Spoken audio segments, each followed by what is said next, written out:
such as education or emergency savings. Moving on to the principle two, the cost of something is what you give up to get it. Every rupee spent today has opportunity cost. When households spend all their income on immediate needs, they give up the chance to save or invest for future benefits. For many Sri Lankan families, this may reduce long-term financial security, like retirement saving or children's educational opportunities. Moving on to the principle two, to present the rest of our presentation over to Diane. Okay, thank you, Tisara. Am I audible? Yes. Okay, so let's see the application of principle number 3 to our scenario. So basically, a rational household evaluate the additional benefit and cost of each financial decision and optimize their utility through incremental rate changes rather than going for a drastic lifestyle changes. Tisara, principle. Sorry. Yeah. So examples included, you have to move back to, yeah. Yeah. So examples included switching from imported goods to local products and maybe using for moving to the public transport more often when with the price hikes and reducing electricity usage to lower their bills. So these marginal decisions may help the households to adapt to the economic pressure while maintaining the quality of their life. Moving to the next slide. So the application of principle number 4, which is people respond to the incentives. Families adjust their financial behavior based on the incentives such as rising prices, interest rates, and economic discounts, and etc. So for example, if the banks offer higher deposit rates, the families they are encouraged to do more savings. Similarly, higher income tax discourage the consumption and ultimately reduce the aggregate demand of the economy. Then the government welfare programs like Aspasama provide support to the lower income groups. Likewise, so these incentives shape the spending, saving, and their labor decisions. Moving to the next application of the principle, which is principle number 9, when the government prints too much money, money supply increases and it leads to the inflation. So for example, if we move with the current situation of Sri Lanka, price of the food, fuel, and electricity is increasing significantly. As a result, purchasing power declines and many families experience erosion of wealth and being more careful with how they use their money. They may rely on debt and they might move to alternative assets like gold to hedge the impact from the inflation on savings. So then I'm handing over the presentation to the next presenter to elaborate on the scenario number 2. Thank you, Diane. The scenario we selected from our own is skilled labor migration from Sri Lanka after the economic crisis. The principles indicated on this slide are the ones we identified as most relevant to this scenario. Now we will look at each principle one by one. Next slide. First principle, people face trade-offs. After the economic crisis, many skilled Sri Lankan professionals, including doctors, engineers, and financial experts, face difficult choices. They could either remain in Sri Lanka and contribute their skills towards rebuilding the national economy, supporting key industries, and serving society, or migrate abroad in search of better salaries, strong economic security, and improved living conditions. Staying in Sri Lanka meant supporting national recovery but often with financial challenges. Migrating offered personal and professional benefit but reduced the country's skilled workforce. This helps us to understand how individuals must balance personal welfare with their contribution to the national economy. The second principle, the cost of something is what you give up to get it. Opportunity cost plays a major role in this scenario. For individuals, Tisara, are you there? Okay, I'll share the slide. Seems like Tisara is not here.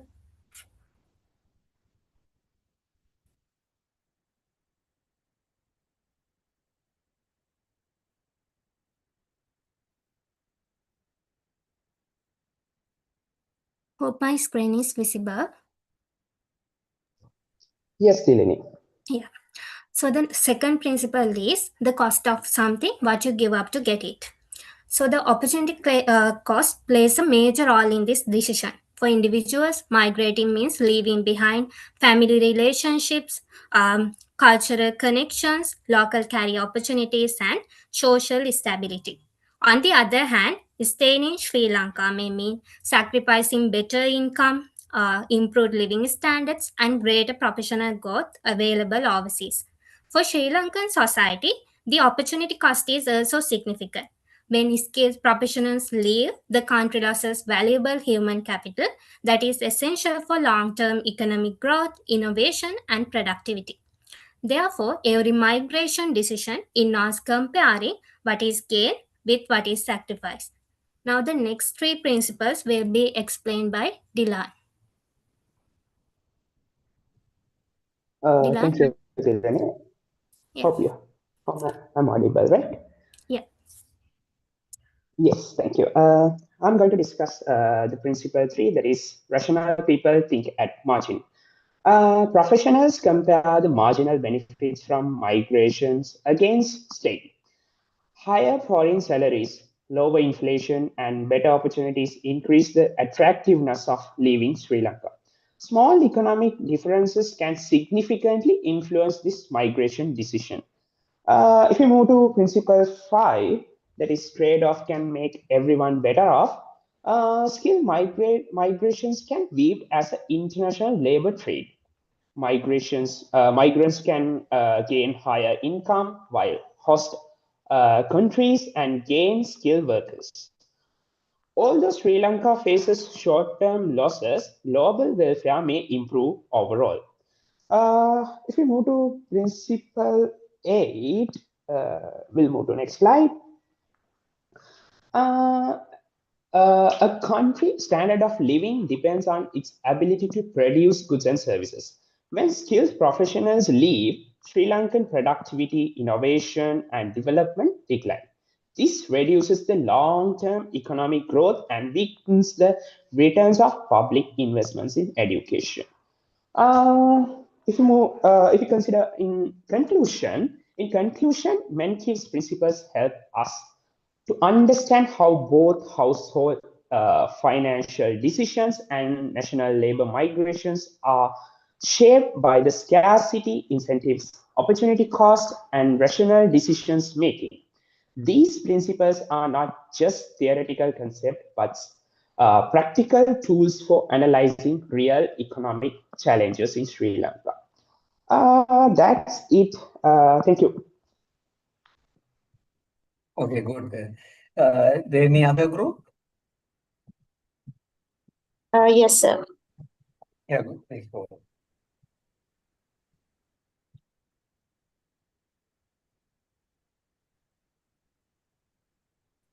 This group also, the G is the same members? No, so this is a different group. I was going to share first, but I just want to see the names. Go to first slide, please. Is it all right if I do the presentation now? Yeah, but first slide, I want to see the Yeah, name. I will share that again. 1 minute.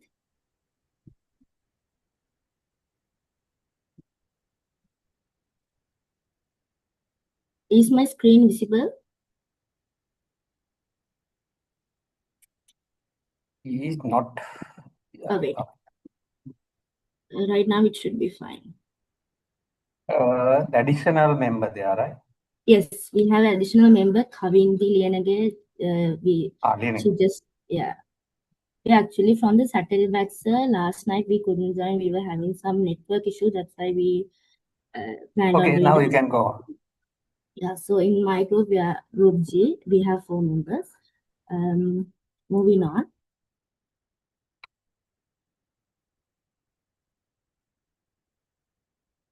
So here we are here today to discuss what 2 real-world scenarios to apply the principles.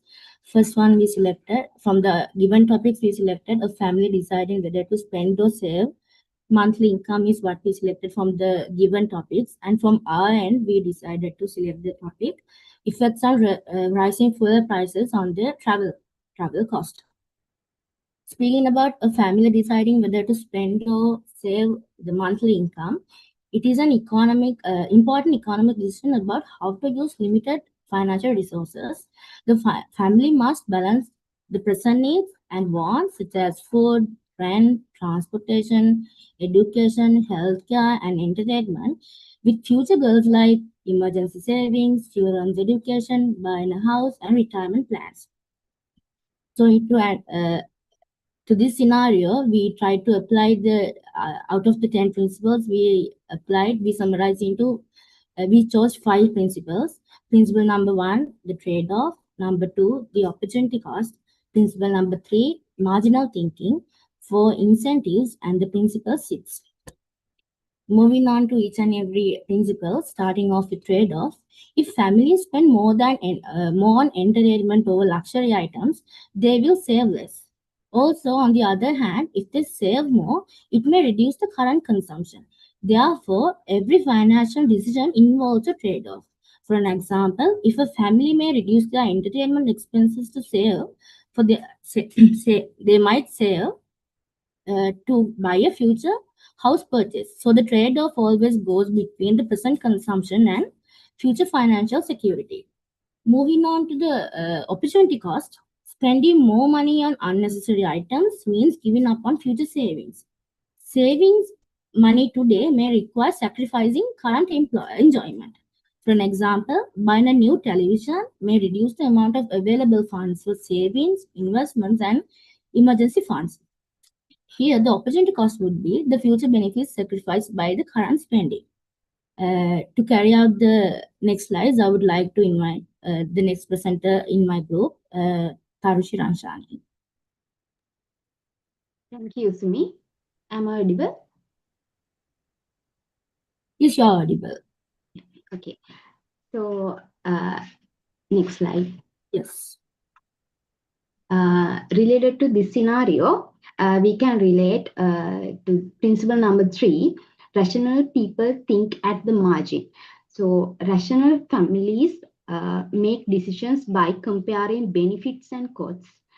So before making extra purchases, they think carefully about whether the spending is worthwhile. So when we talk about next principle, principle number 4, people respond to incentives. So families respond to incentives. For example, attractive bank interest rate motive families to save more, while discounting and promotions encourage them to spend. Move next slide. When we talk about principle number 6, markets are usually a good way to organize economic activity. So the market system also affects family decisions. When prices increase, families may reduce consumption and also focus more on essential goods. So in conclusion, this scenario shows how economic principles apply in everyday life, and understanding these principles helps families make better financial decisions and achieve long-term stability. Over to you, Rubini. Good afternoon, all. From our selected 2 real-world scenarios, the second one is fuel prices and traveling expenses, because it's very realistic concern over the society. Out of Mankiy's 10 principles, these principles are applied to this scenario when making decisions on that. They are trade-off, opportunity cost, marginal thinking, incentives, and inflation due to government influences. When moving to trade-off, when increasing the fuel prices, since people has limited money spent over, they should choose whether to use private vehicle or public transportation mode. Likewise, then moving to the next one, opportunity cost. The money one person is going to spend on fuel would have used for another option or another necessities. So people will have to sacrifice other needs which are not more important than using a private vehicle. Then I hand over the presentation to Ms. Kavindi to carry on. Thank you. Thank you, Ms. Ruani. Now I would like to explain marginal thinking used in traveling expenses and fuel prices. People compare the extra benefit of traveling with the extra fuel cost. For example, a person may decide that an unnecessary trip is not worth the additional fuel expense. So marginal thinking means asking, is the additional travel benefit worth the additional fuel expense? Now let's look at intensive and how people respond to higher fuel prices. When fuel prices increase, it encourages people to change their traveling behavior. For example, people start using buses and trains more often. There is greater demand for fuel-efficient or electric vehicles. Some people choose to work from home or do remote working. Overall, high fuel prices act as an incentive for society to reduce fuel consumption. So higher fuel prices influence people's decision and help reduce unnecessary fuel use. Next, let's talk about inflation. Fuel prices increase contribute to inflation because transportation is a major part of almost all goods and services. For example, food delivery cost increase, public transport fare rise, product prices become higher due to the increased transportation expenses. So when fuel prices go up, the cost of living in general also increase. Effect on society, that leads to higher living cost and reduce people purchasing power. Conclusion, people must choose between private and public transportation to reduce costs.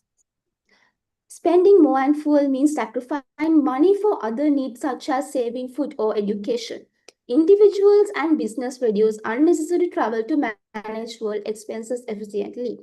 Higher fuel prices encourage people to use public transport or fuel-efficient vehicles. Thank you. This is our end of presentation. Thank you so much.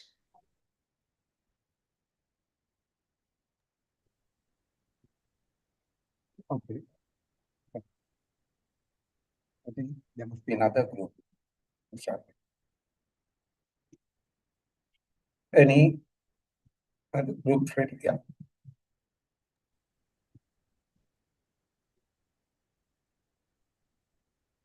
So here I can't see the group members' name. Yeah. Good afternoon, sir. This is same like a last week. Members or different? No, last week same members, but only Michelle last one added to as a new member to this time. Okay.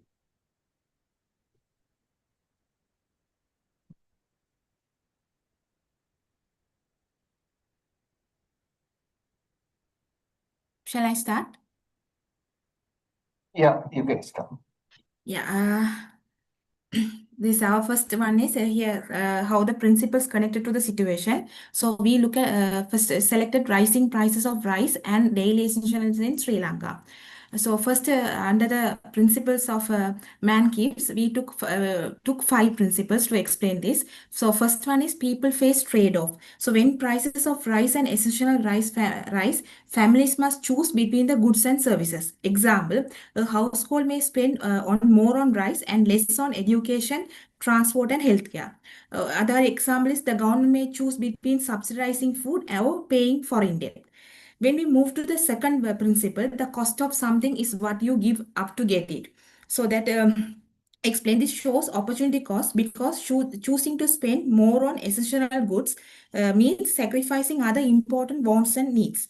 Example, if a family spends more on rice, they sacrifice savings or other necessities. So go to the principle, third principle, that rational people think at the margin. So that we explain as a consumers or businesses adjust behavior gradually. Example, families buy small quantities of rice.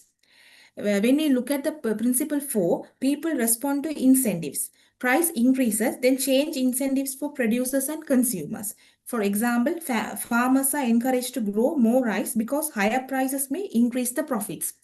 When we look at the principle 9, prices rise when the government prints too much money. So the principle directly relates to inflation. Example, during economic difficulties, excessive money creation can increase inflation. So let's look at the second situation. Michelle, over to you. Thank you, Krishika. So the second scenario we have selected to discuss some of Mankiyu's principles is Sri Lanka's public transport and pricing scenario. So the first principle, people face trade-offs. This can be seen when individuals try to decide between public and private transport. So while public transport in Sri Lanka is cheaper, private transport options offer greater level of comfort, flexibility, and convenience. So when deciding between these two options, you find Sri Lankans constantly weighing the trade-off between affordability, comfort, and time efficiency. Then the second principle we have selected is principle 5, trade can make everyone better off. So this applies because public transport providers specialize in mass transportation and can provide this service at a lower average cost. So through this exchange, instead of bearing high personal costs for private vehicles, such as the fuel costs, vehicle insurance costs, vehicle financing, commuters can pay a much affordable transport fare, and employees can show up to jobs and students can show up to school, giving them better access to jobs and education.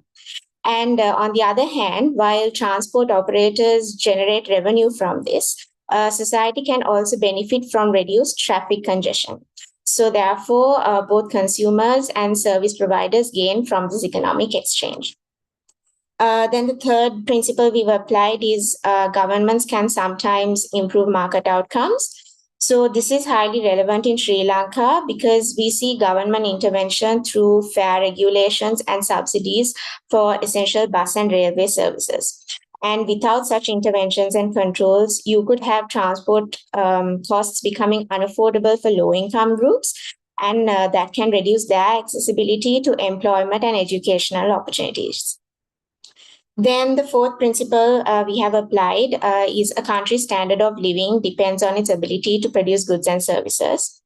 So if a public transport system is efficient, then it will contribute directly to productivity because then people can spend less time and money commuting and businesses can operate more efficiently, and that will in turn contribute to improved economic activity overall. And the final principle, society faces a short-run trade-off between inflation and unemployment. This can be especially observed when fuel prices rise, because higher fuel prices mean higher transport and operational costs that can cause business expenses to increase, and this could lead to reduced hiring or even job cuts. So therefore, inflation in transport-related sectors can negatively affect employment levels in the short run. So that with that, we come to the end of our presentation. Thank you. Okay.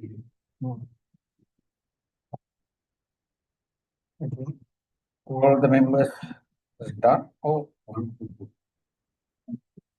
other group is ready. It's one more group. Isara Pereira. Yes, sir. Sumaya will actually share the screen.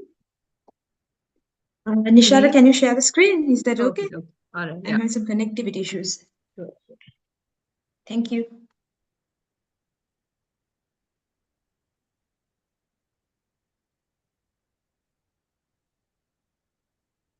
Sir? Yeah, this is last time 4 members. Is the same or now 2 No, only? no, this time it was just the 2 of us, sir. Oh, others left out today absent. Yes, that's what. Anyway, okay, you can do that. Okay. So I don't know if this is, but the way I saw it is, we had to come up with an AI, like a scenario that AI would do, and then, some an analysis that we would do on our own, right? Is that correct?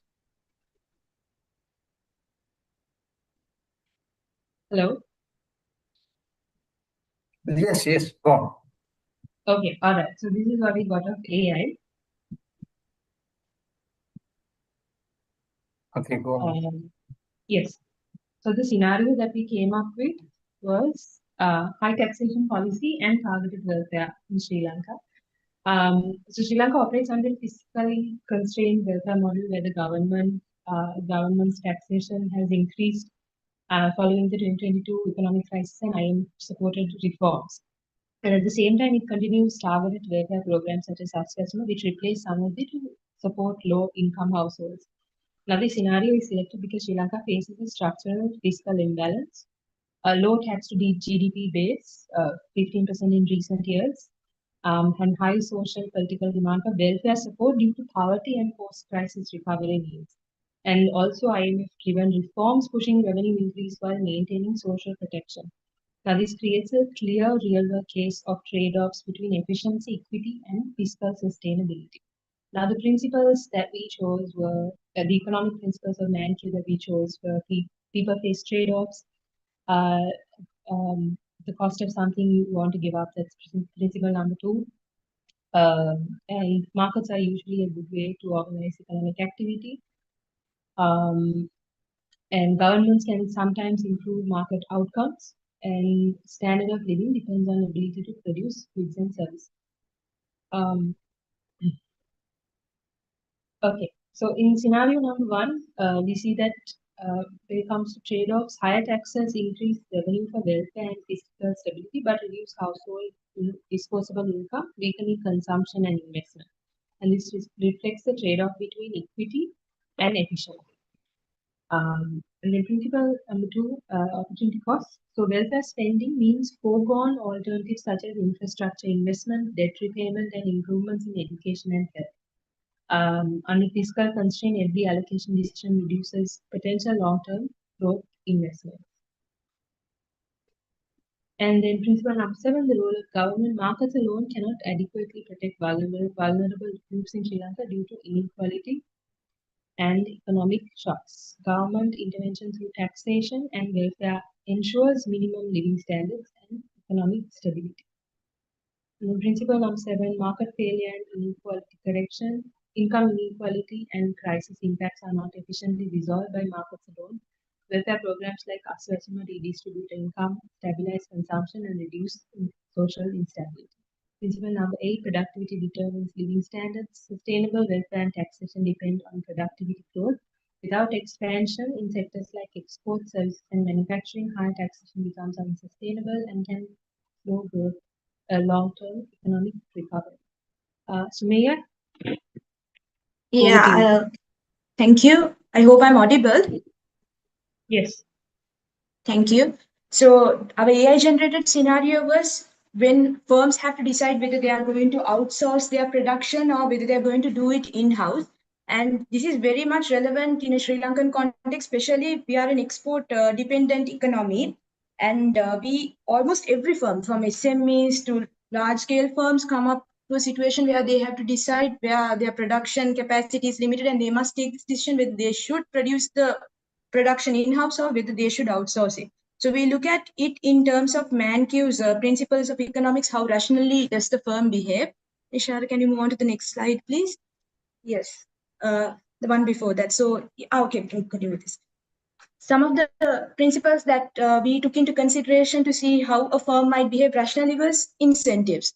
So when firms have an incentive to outsource, if they feel like the external provider will provide them with a lower cost as well as they can benefit from economies of scale by doing so.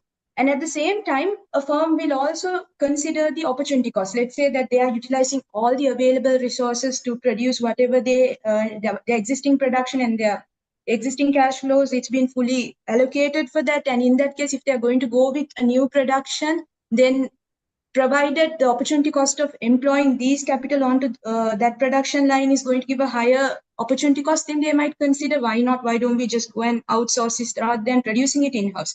But at the same time, they think like, okay, if I am going to produce this, I'm outsource the production, one thing I need to take into consideration is that even there is an additional cost involved in outsourcing, but at the same time, I must look into the additional benefit of outsourcing a particular production process in terms of quality, control over the vendor to whom it's been outsourced, as well as the flexibility. provided that this additional benefit is better than the additional cost that they had incurred, then in that scenario, a firm will have a motivation, and it's the most rational behavior to go ahead with outsourcing. And then moving on to the next slide, Nishara? Yeah, the gains on trade. So usually when it comes to outsourcing, one of the core things that a firm looks into is that they have to see if they can get this thing done from someone who can produce it at a good quality at a lower cost. So they look at the specialists. Specialists do have economies of scale, and their quality is also up to par. In scenarios where if they are more inclined towards going for outsourcing, then they will look into this. But then again, something that most of the firms, even in practice, bear in mind is that they usually tend to outsource support activities rather than the core activities. And this was seen in practice in Sri Lanka, where we have come to Principle 8 as well, where the country's standard of living depends on its ability to produce goods and services. Now, during the crisis period, most of our textile manufacturing was outsourced to Bangladesh because it was cheaper to produce it there rather than doing it within Sri Lanka. So what we can see is that sort of reduces our the production within the country and sends it outside, which is not that great because our standard of living is somewhat getting compromised. What we need to get from this is that since for a firm to remain price competitive, because our products are not products that are like crude or something where a country that's been importing it from us can like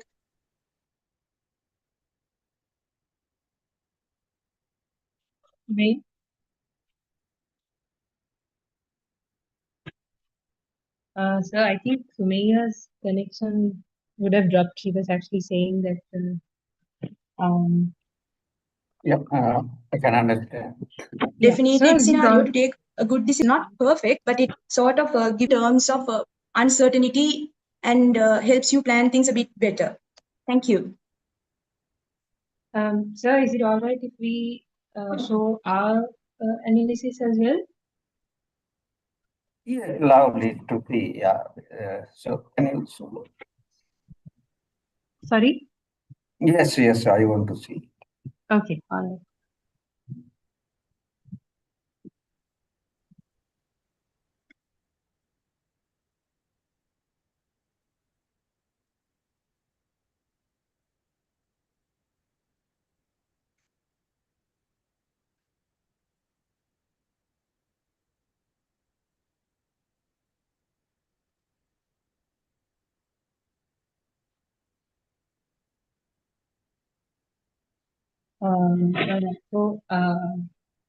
So we took the same scenarios. So in the first scenario, with the high taxation policy and promoting high social welfare packages, so people face trade-offs. So in this case, this is principle number 1. This has actually to do with the government ruling party. So we were thinking not to provide the marginalized population with welfare packages, the government has to make the decision to raise taxes and implement a high taxation policy. We're not sure if this would be correct, but the government's ruling party is risking its popularity among the wealthy citizens in the country in order to provide welfare for the poorer citizens. This may mean that the ruling party may not gain enough campaign funds for the next election and may fall out of favor. And then principle number 2, how this relates is the cost of something is what you give up to get it. So in order to make, and one of the roles of the government is to actually maintain a fair and equitable society. So in order to maintain this, the government must make the decision to tax the rich and feed the poor. And the cost of welfare subsidies come at the cost of taxing the general working class and the rich corporations and individuals alike. And then principle number 3 is rational people think at the margin. And in this scenario, when we talk about corporates being taxed at high rates, they might opt to not repatriate their profits that they generate offshore. And this results in less dollar inflows and even less tax income for the government. So as taxes discourage high income earners and profitable corporates, they may look for avenues to evade taxes, resulting in less tax income for the government. Like if we take an example, Mars Holdings, they would opt to keep the profits they make in Kenya in the country itself. As a marginal cost they incur, repatriating the profits would be greater than the marginal benefit of repatriating the profits to Sri Lanka. And then principle number 4, people respond to incentives. So rational people respond to incentives. So when taxes are high, when high taxes are imposed, the general working class is discouraged to earn more money or spend. So although the government's intended outcome is to redistribute the income in a fair and equitable manner so that the gap between the wealthy and the poor are reduced, this results in a disutility to society. So the wealthy would prefer to enjoy their wealth and whatever they may produce abroad, they would rather opt to keep the money offshore than repatriate those profits as they are taxed. On the other hand, the equation when welfare subsidies like UB40, this is an unemployment benefit that is there in UK, are granted to the unemployed, they may opt to take the free lunch than to work and earn money. So they may not even attempt to find employment, but they are receiving benefits from the government. And then principle number 7, governments can sometimes improve market outcomes by imposing high taxes on certain goods that produce a disutility to society. The government can encourage certain beneficial behaviors in society. Let's say, for example, if the government imposes high taxes on petrol because of the environmental damage that these types of fuels may cause, to discourage that behavior, consumers may opt for electrical vehicles. So yes, that's that scenario. And then scenario number 2, firm deciding whether to produce in-house or outsource. This was the topic that we picked up. So principle number 1, people face trade-offs. In this scenario, the firm faces the decision of whether to use its limited resources towards producing a certain component or to outsource production. And principle number 2, the cost of something is what you give up to get. The cost of outsourcing is that the firm may have to compromise on quality as the outside party may not have the expertise and knowledge to produce as required. On the other hand, the cost of producing in-house means that the firm may have to significantly take up its limited resources and will have to increase production capacity and incur high capital costs. And then principle number 3, rational people think at the margin. The firm would then analyze whether the marginal cost of outsourcing and producing in-house. So let's say the unit cost of producing in-house is 10 versus the unit cost is 8. When outsourced, then the firm would definitely opt for outsourcing as its marginal cost is less. And then principle number 5, trade can make everyone better off because there are other firms that is better or has specialized in producing certain components. The firm is able to make the decision to outsource its production, thereby allowing the firm to focus its own resources for things which the firm can efficiently produce and outsource for lesser important production components. And finally, principle number 6, markets are usually a good way to organize economic activity. So since markets enable economic activity to be organized from determining what to produce, how to produce, and how much of each to produce. In this scenario, we see that the firm in question is able to go to the suppliers market and decide on which firm can meet their particular production demand. That's it from us. Thank you so much.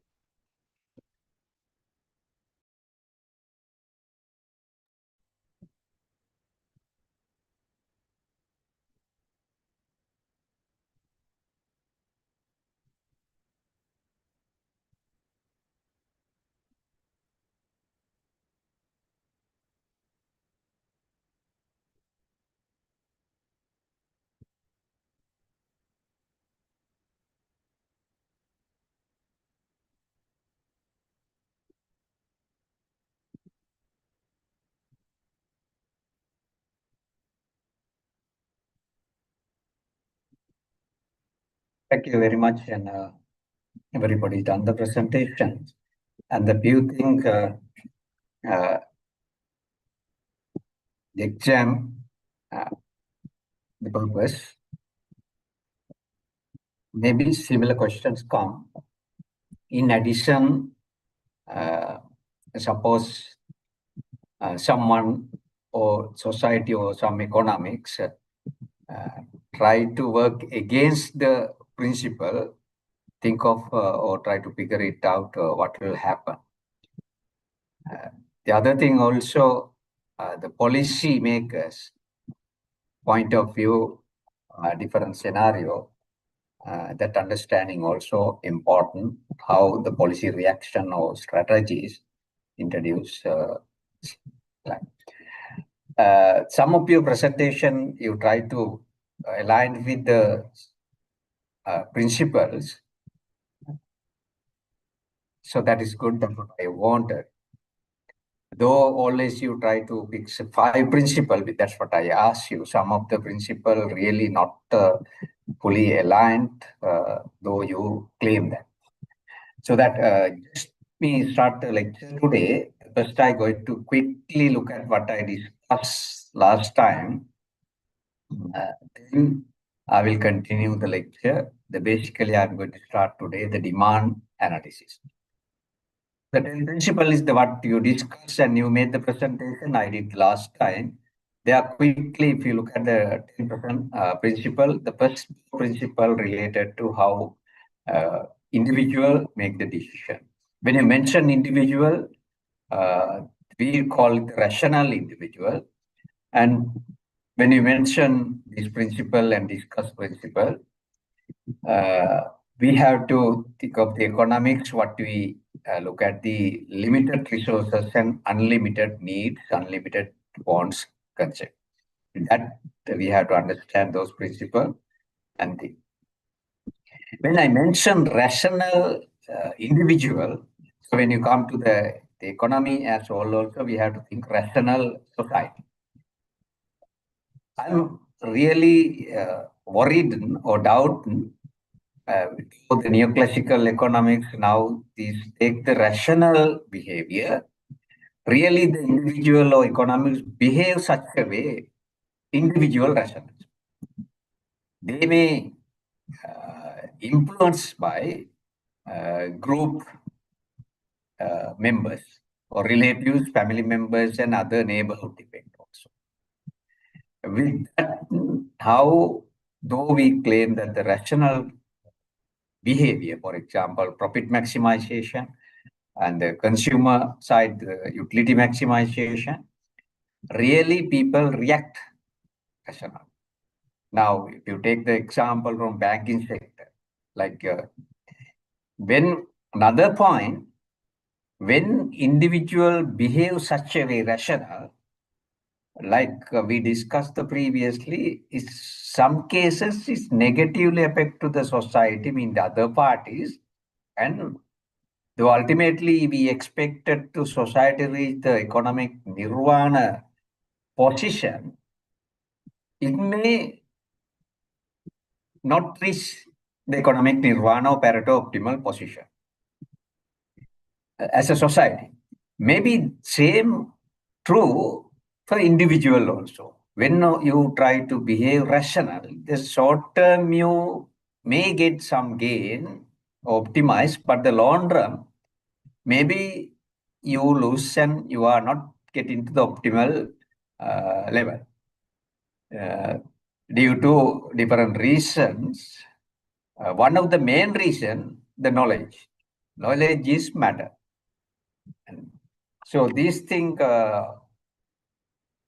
think of the exam, the point of view. Now, if you quick look at those principles, what we discussed last time, first, the people face trade-off, that definitely you had discussed right now, the many example, many cases, and things. The second principle linked to the first one, what we discussed, the opportunity cost, that is also, you got it and we discussed, and so you should be able to apply different situation and scenarios and cases. Yeah.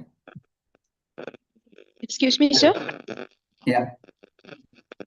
Under this principle 3, rational hello, sir. Am I audible? Yeah. Yes. Under the principle 3, rational people think at the margin. I had a bit of a doubt. So when we compare additional benefit, we did take in that blue car or some example that was there on the slide, we had taken sales price instead of the profit. Is there any reason why profit is not taken into consideration when we are comparing additional benefit?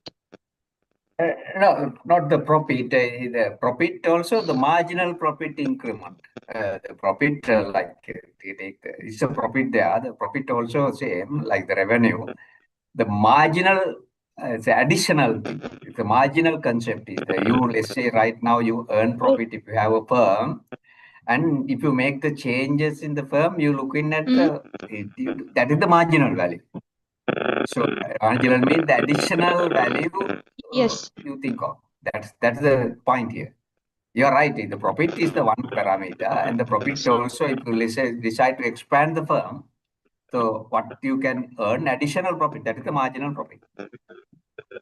That's what. So I rework the same example, and when we take in lines of additional profit, the additional profit is about 200 rupees, whereas the additional cost is 600. So on that note, we will have to not go ahead with this decision. But if we are just taking sales price only, then we should go ahead with this decision, because in that scenario, the different marginal benefit is greater than the marginal cost. So if we come across something contradicting like that on a real life basis, what should we prioritize? Is it profits or selling price? Ultimate your target is the profit, the selling price. But now you see in the practical scenario, if you work with the selling and the marketing side, the selling price you target, because so that is the practicality. And when you really as a rationale, that this is the principle, if you adapt the principle, you think even the profit or sales price, you take the decision looking at the marginal benefit or marginal concept. That is the principle say. It's not about what you try to say. We consider the sales or we consider the profit. If the parameter decide, after that, it's rather accumulate the marginal concept, we take the decision. That's what they say. What you ask the question, whether you take the profit or sales, that's a different thing. But this particular principle say, whatever you decide, for example, profit, can take the marginal concept. Understand?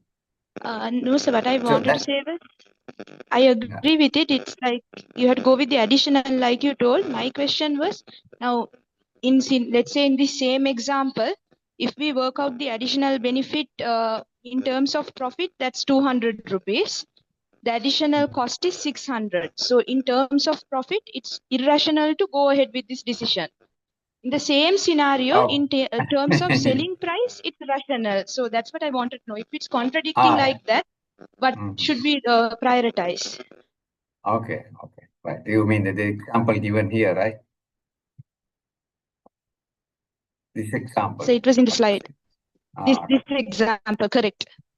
Okay. Now, the next principle, next three principles related to how people interact with the society. One of the ways they interact is the trade. The trade can make everyone better. That is also maybe the contradiction result, because the result what you usually generalize. Here the trade or the principle say trade can make everyone better off. Which means not the society, entire society, individual also better off. There maybe you can argue when try to one benefit and the other also pretty worse off. That kind of thing happen. But in generalize, when they engage in the trade, like we explained the last time, everyone, the society will get benefit. That lead to the principle number 6. That is also interact in the market. The market are the usually good way to solve the problem, especially the economic problem and the what to produce, how to produce, how much produce, those things. Which means the market is the first steps to decide, and the market some issues, because the market always, though we expected to generate the economic nirvana, it's not happening due to the market failure. Because of that, the government can intervene and improve the result. So why government intervention required? This is the market failure. The reasons for market failure we discussed, and in detail we will do this later on discussion. Some of the reasons here, main reason, one of the reason is externality, and I explained briefly last time. So we will discuss later on in detail. Another reason what we discussed, the market power, which means the monopoly, the market wherever not perfectly competitive market situation. The public goods is another thing, and they create the market failure. Another one, this is really not the imperfect information. This has to be semistic information. And maybe we can look at the imperfect knowledge, also reasons for market failure. All of them create a market failure. Due to market failure, society and the people as all can't reach to the economic nirvana level. So fall down to the second point, second place, they are to lift up the people, lift up the society, we have another institution called government. So that's why the government can intervene and make improve a bit, better improvement. So that's the principle number 7.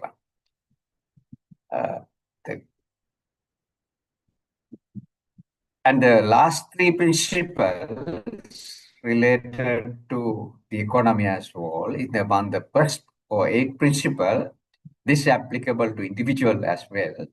The country's standard of living depend on ability to produce goods and services.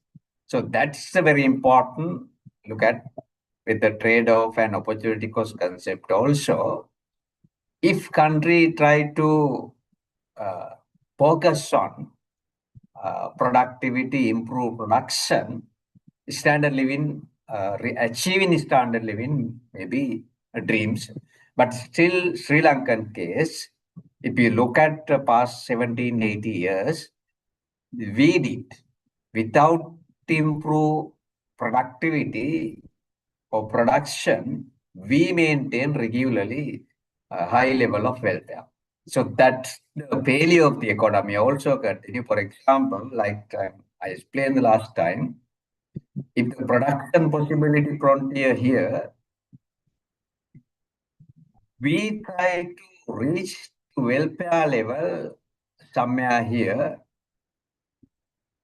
W2, without shifting this production possibility frontier.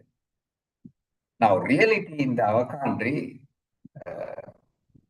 new government also came to power in this condition. But the most real scenario, even though we don't produce this on the production possibility frontier, since inefficiency, we produce somewhere here, point B. If we produce point B, like I explained the last time, our social welfare also lies somewhere here, those who produce. Now, while we get in the social welfare level of production, W0, but reality we enjoy W1 level of social welfare. This gap, how do you feel? Until recent years, let's say 2023, 2022, we always depend on or fill this gap using the other countries' money. Basically, just after the economic independence, British colonized, they left the surplus, enjoy the surplus and maintain this high level of welfare, including free education, free health, and huge amount of social welfare, those different packages. After a few years, the surplus finished. Then, as a developing of poor countries, name of poor, we got donation from other developed countries. The donation money also we use this purpose, giving free things and pre-education, and low price things, and we did that. But still producing, this is a B point. Enjoy sea level of. Now in 1990 especially, we claim to reach, claim as we reached to middle income level. So those days we have so many stories that only figures changed by central bank or different places. I don't know the reality, but there were some stories. So what happened with the middle income level, donation stuff, then we have to depend on whatever the foreign loan. In that case, we took huge amount of loan, especially China's high interest loan. The reality, use the high interest loan also, we did not try to push the production possibility frontier. We may try to maintain this gap using those high welfare. Now, after things we couldn't pay back interest and money, then we got the economic crisis 2022, 2023. Then IMF package came and increased the tax above the optimal level. Why? Because it has to maintain this level of welfare. Plus, I will tell you the other thing quickly. Those money also use this purpose, but with the tax money, what happened reality, though those who people work, they has to reach to W0 welfare. They are the one who pay tax. Their welfare level become further down. They work hard, they kept their sacrifice the leisure time also, their welfare level reached to W-1 level. Because though they work hard, they don't have leisure time, and if you count all the things, they are welfare, you and my welfare. So that's the thing. Now you see here, now getting those tax money, giving like Ashwasuma and other thing, those who don't work, we include their leisure time also, their satisfaction, if you do a study, now their welfare level reached above the welfare level of above those who work in group now. So this they continuously enjoy, because if they work, definitely happen, they have to pay the tax, and that is some of the economic principle if you look at, you can see. Now see the situation, reality. So this principle says they have to reach to high level of welfare, improve the production, which means they improve the productivity, and shift the production possibility frontier and reach there. That still we don't propose, we don't do as an economy, as a country. And we have a policies not targeting productivity, and so we have so many issues and factors. The government as a whole, they don't sort them out and doing against this principle. So this is the reality what happened, like last 80 years, we did like this. We did like this. Whatever the left, we just finish and not let grow the economy and get in the harvest and consume. We did not do that. So this kind of cases I give for the exam and ask you to analyze. This is one of the exam questions sometime back I give. This is the COVID time, what happened, quite jobs short term. And so the exam question I give to analyze these cases using the economic principle. Number 9 say about the inflation or price rise when the government print too much money. That is obviously we understand. And the last principle say the short-term trade-off between inflation and unemployment. So This is another question sometime back I used to give. Now here, 2024, USA government gave the funding, the 47 projects to all the areas in the United States, most of the states they got, and to improve electricity, drinking water, and some other infrastructure facility, the agriculture sector.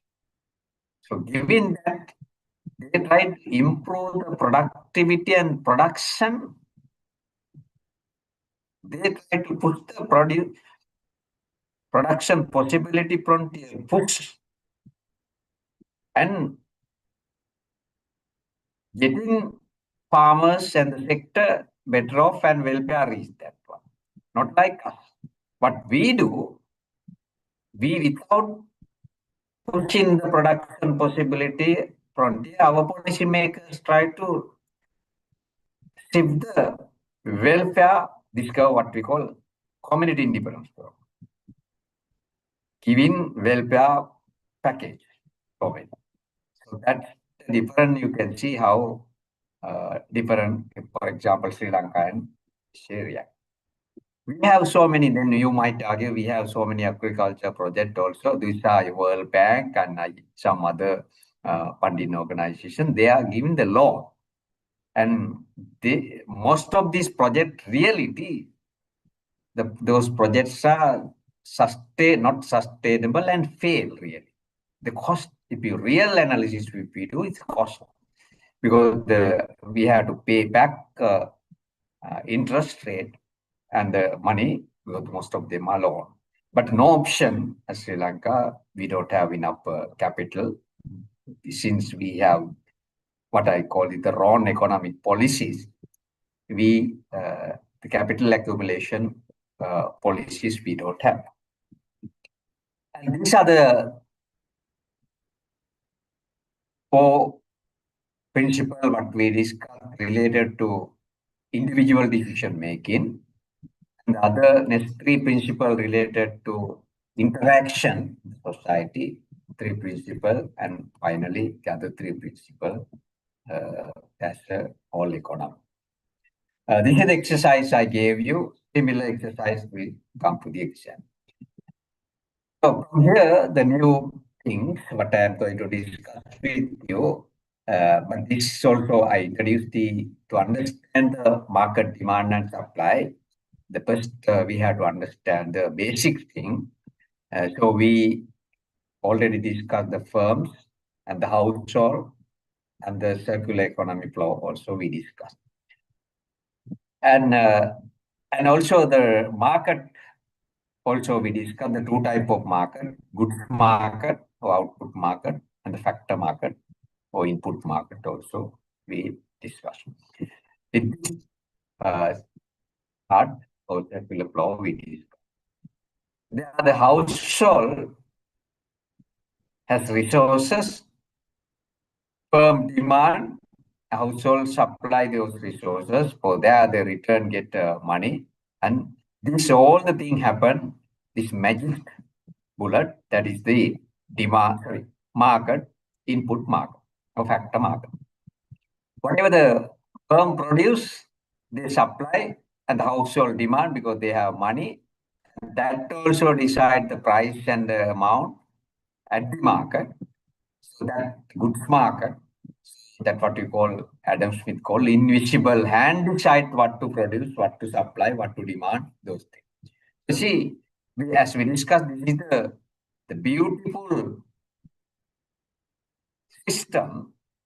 And I explained last time also, if 10 billion earn per day in this system, the 10 billion they demand and they enjoy because they consume also. But the thing is, with the system work like that, the rational individual try to work it out. The system corrupted and the system failure. That's what we call market failure. Wherever the market failure happen, to correct market failure, another institution has been established. That's what we call government. So the government intervention to the system happen. For that, the government need money also. Then government takes some money as a tax revenue. And so though we earn now 10 billion per day, some amount has to go to the government also. So now, before we enjoy 10 billion, now as it is 10 billion, we can't enjoy because there's something absorbed by another system. Now here, to intervention to the system, we have two types of policies, macroeconomic policies just inject to the system, and the microeconomic policies just inject to the particular places where the issues see and where the patches you can see. It's like I explained the last time, if you put water to a pipeline, if no leakages, if put into the system, water 100% reached at the end, whatever the ground level. So those are the macroeconomic policies. And so, but if the system has a leakages here everywhere, though we expect to go to 100%, maybe at the end the ground levels achieve 10%, the others leakages happen. The microeconomics policy is what we do. The places we have patches, we fix and we introduce policies to fix those patches. So you can see collaboration with the macroeconomic policy and microeconomic policy is important to do things properly. So the industrial policy now, whatever, I don't know, collaboration, the micro level system, micro level policies, and somewhere we have collaboration little. Every year we have budget. When you design the budget proposal, ministry level, section level proposal will take, and but overall at the end, the treasury and the political parties, they decide the thing.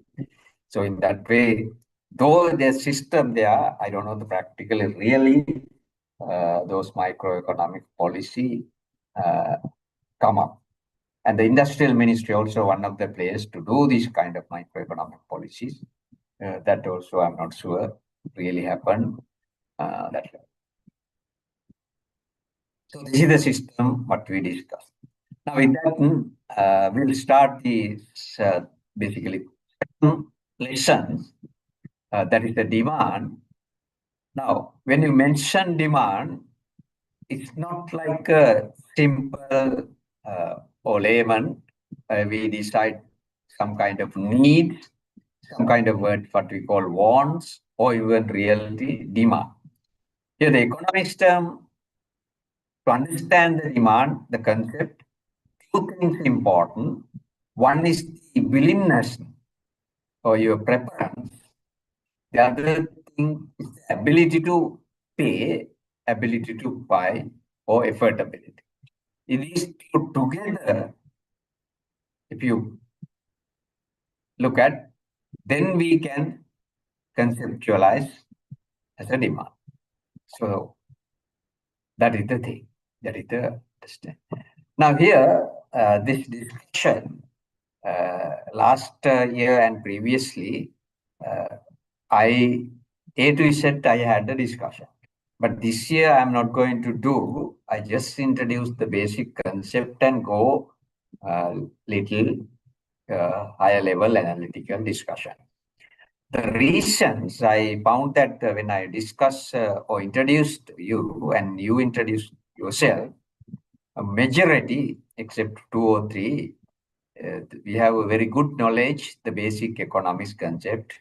So in that case, I'm not going to teach you or rather discuss you the very basic thing. So if really you don't understand in that particular point, you have to ask questions. Otherwise, the basic thing I may ignore. Now look at the demand and supply chain with the different situation. Now this is the COVID period, COVID-19 period. How it's affect to the demand is different sectors. Now here, we all know all the demand and supply both badly affect to the leisure and hospitality, because that is the first thing we give up when the risk comes and try to stop going to leisure and all. The others you can see different ways, demand and supply effect in the COVID period. So this blue demand affected and the red supply. So you can see there the supply bottleneck is the key in this kind of crisis situation. So if policymakers try to introduce the demand-created policy, demand-led policy, and demand improvement policy, so it may not work. Because the bottleneck, the issues now, this kind of crisis related to supply issue. So now the demand, when you discuss the one of the main things, what you have to understand, the law of demand. What is mean the law of demand? That is in simple term, a relationship between quantity of demand and the price. If you add more,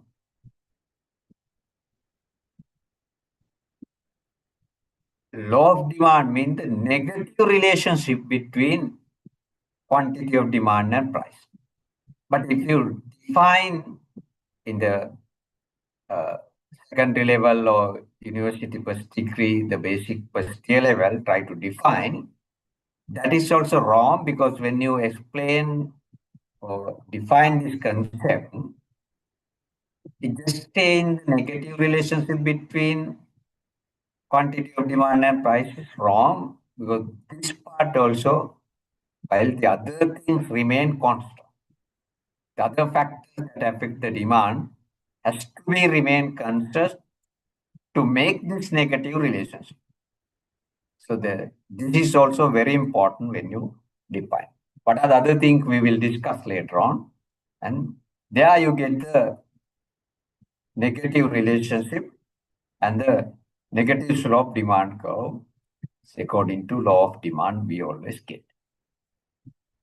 So here you can see that when the price increase, quantity, the demand decrease. So that is negative relationship we explain the law of demand. If the other thing remain constant, is very important, because if the other things change, for example, when the price increase, one of the other factor like income also increase. So maybe the quantity of demand might stay in the same amount, same level. So this, if you take inside, that may happen. Because of that reason, we said the other thing remain constant. So that is the law of demand. So this is a very simple chart. The demand table, the individual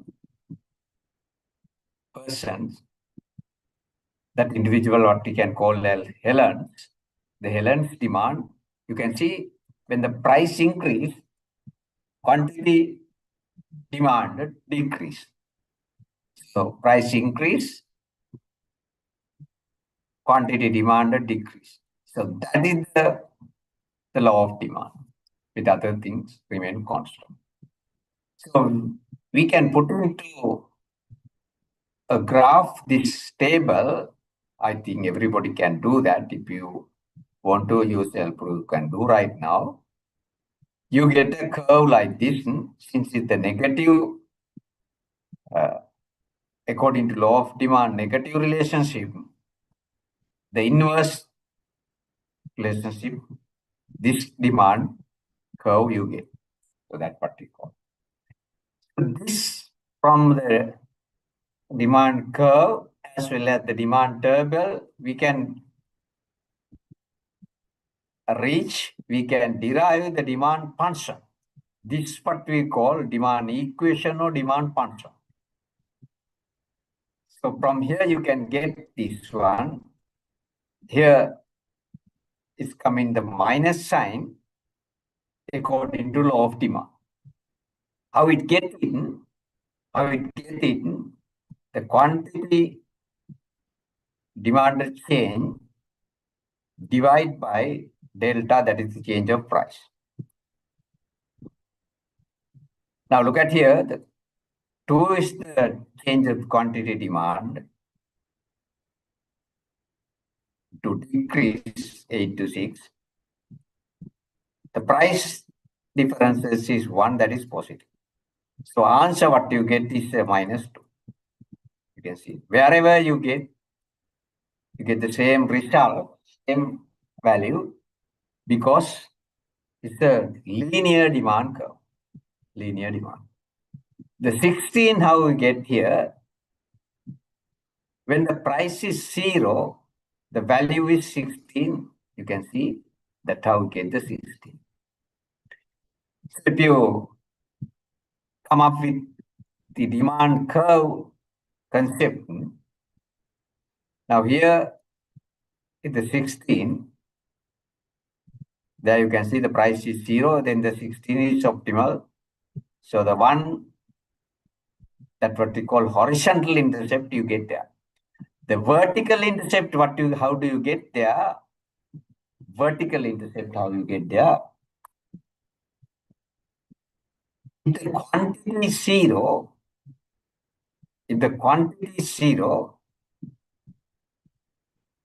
say how much the price. Now, for example, let's say the quantity is 0, 16 minus 2. So answer what you get, the P equal 8. So here you get the 8. Now this 8 is very important concept. This, if you look at the Helen's point of view, it's a maximum willingness to pay is the 8. Maximum willingness to pay is the 8. Now, for example, let's say the market price is 6. Now, if Helen willing to pay 8, the per unit his surplus, they become $2. $2. That is the individual consumer, we call consumer surplus. Consumer surplus. If Helen's buy at $6, according to this one, buy 4. When this happens, the Helen's total consumer surplus become this area value. So how do you find here? Here difference is 2. The price difference is 2. Quantity difference is 4. 2 multiply 4. Divide by 2. So there you get the consumer surplus. So this particular answer, the consumer surplus in that case, the $4 million. $4 million. So the point that I explained here, very important later on discussion, understand the consumer surplus, how to measure the consumer surplus. With the linear demand curve, you can use this to measure. Now its price reduce further, let's say become 5. You can see the consumer surplus improve, consumer surplus increase further. So that is the beauty, that is the thing. And just to understand what is consumer surplus. Now, if you buy, for example, 4 unit, that the Helen's consumer surplus, what we found, 4 million. Which means this 4 million is still Helen's willing to give to buy this product. So really he paid 6 multiply 4, really he paid $24. But he total willingness to pay 24 plus 4 is $28. million. This is the maximum willingness to pay. But the reality pay 20. That different what we call consumer surplus. Consumer surplus. Different in this example, $4, he can use, improve his welfare, improve his utility, basically. Either he can buy more same goods, or maybe keep that money and buy some other thing and consume, or keep that money and save somewhere. Whatever way, improve surplus. I'll go to this curve, what we draw, and you get that one.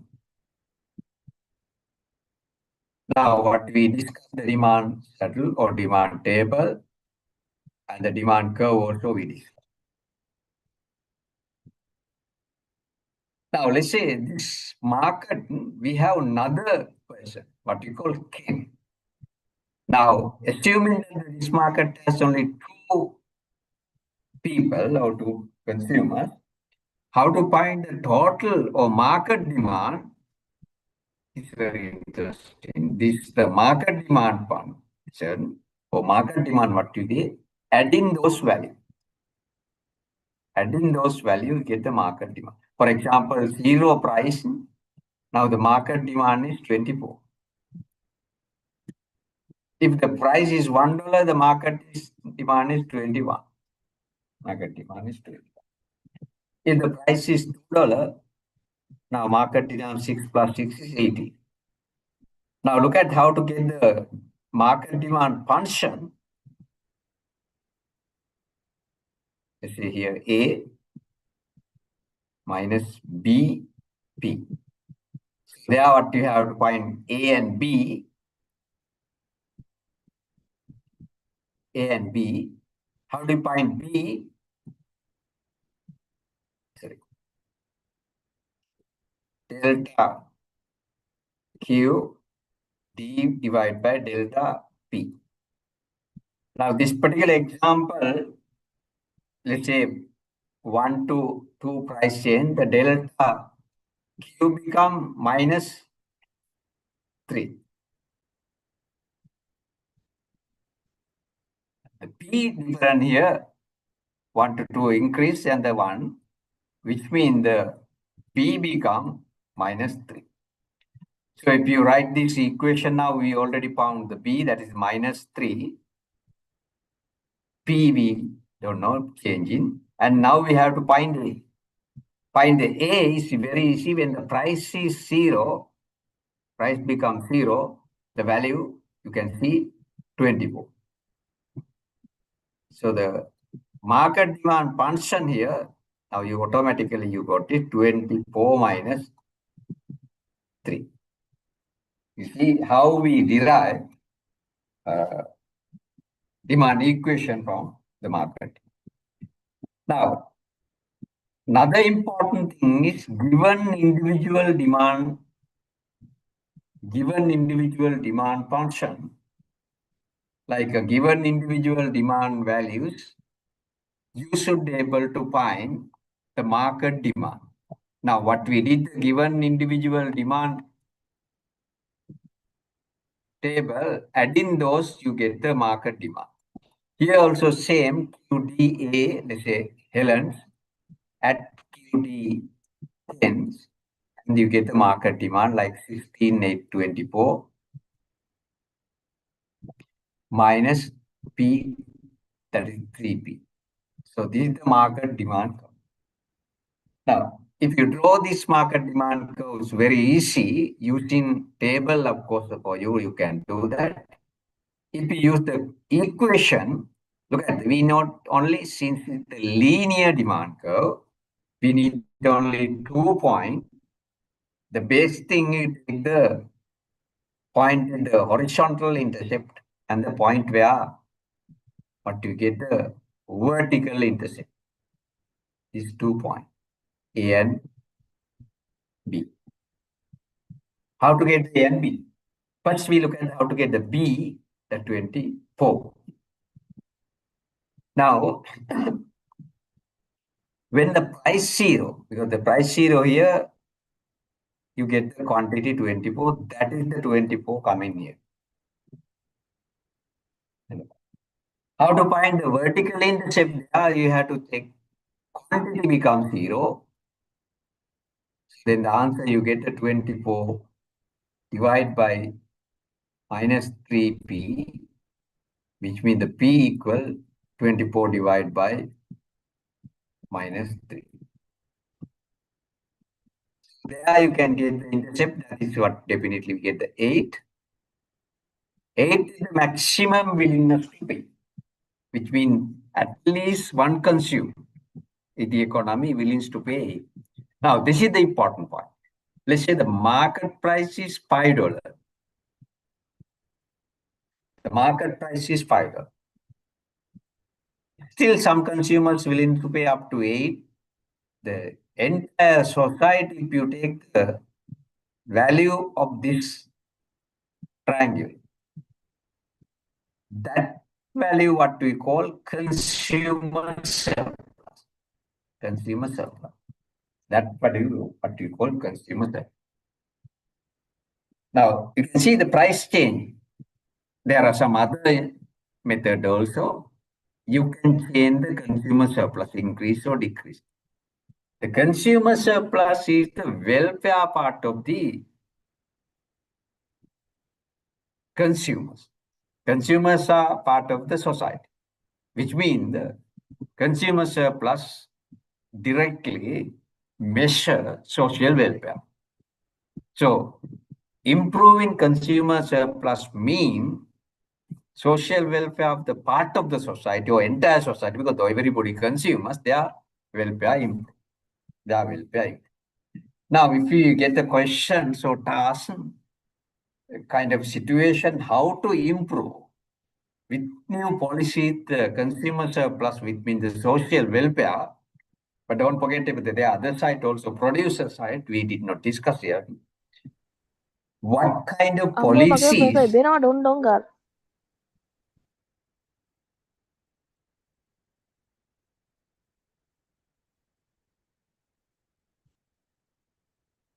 Somebody. Yeah. What kind of policies you can introduce? Most conventional type of policies, think of reduce the price. That is, of course, reducing price. For example, right now price is 5. If you reduce up to 4, you can see the additional amount of like the marginal, somebody said. Additional amount of consumer surplus increase this. So which means the total consumer surplus improved with that policy. But when practically, when you reduce the price, you see previously the producer get $5, now producer get the $4. What does it mean?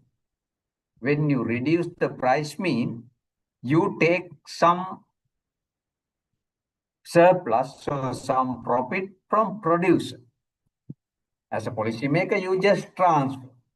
It's ultimately not the overall social welfare improvement. And also the badly effective, the consumer surplus you reduce mean, they don't have money to reinvestment, they don't have money research and development, because their profit is the one reduced. So that policy in that way, ultimately you try to satisfy the consumers, production possibility frontier may shift down and the economy become smaller, GDP becomes smaller. So then we have to think of the producer side as well when you make such decision. Now, in the exam, most probably I'll ask the question, in addition to this kind of conventional policies, which means the reduced price kind of policies, there are any other innovative ways to improve consumer surplus without harming, without damage to the surplus or welfare of the other part of the society. Welfare of the others, in a simple. Think of kind of ways how to do that.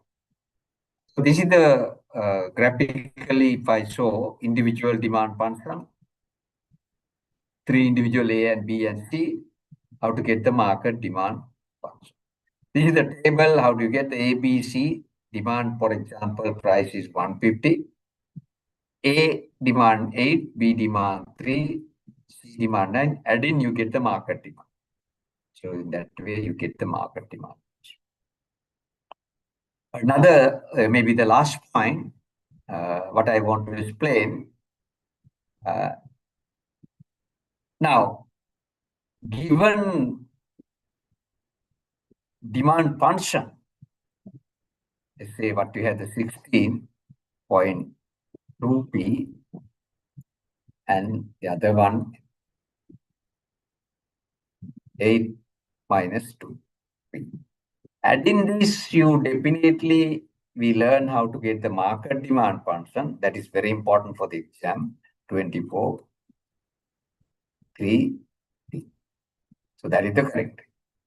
But sometime in the exam paper, I'll give you the question, individual demand function, P equal, let's say,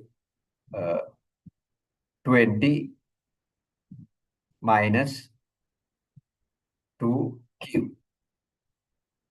That relationship, that function, what we call inverse demand function. Inverse demand function. So if you are given inverse demand function, let's say then 2 people, A and B, let's say B 12 minus 2, these 2 individuals.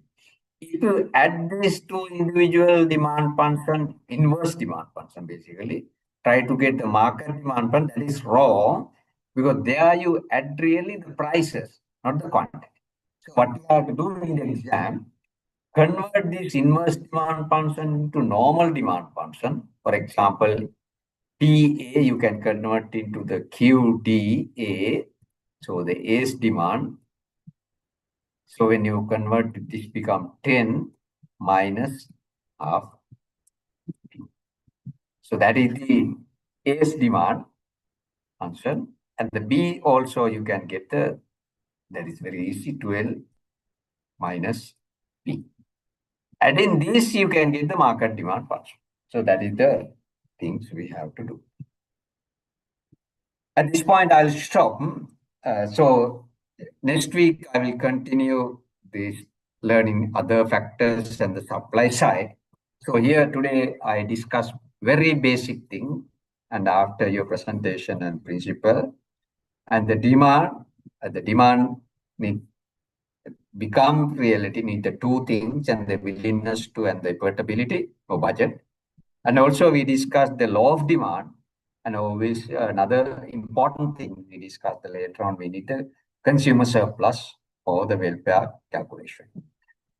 So with that, I'll stop. And also we discussed how to get the market demand function from individual demands.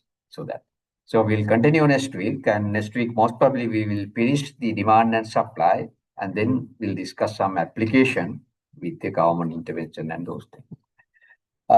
If you have any questions or clarification, you can ask. Otherwise, we can leave the meeting. Okay. It looked like no questions, no clarification. Have a good time.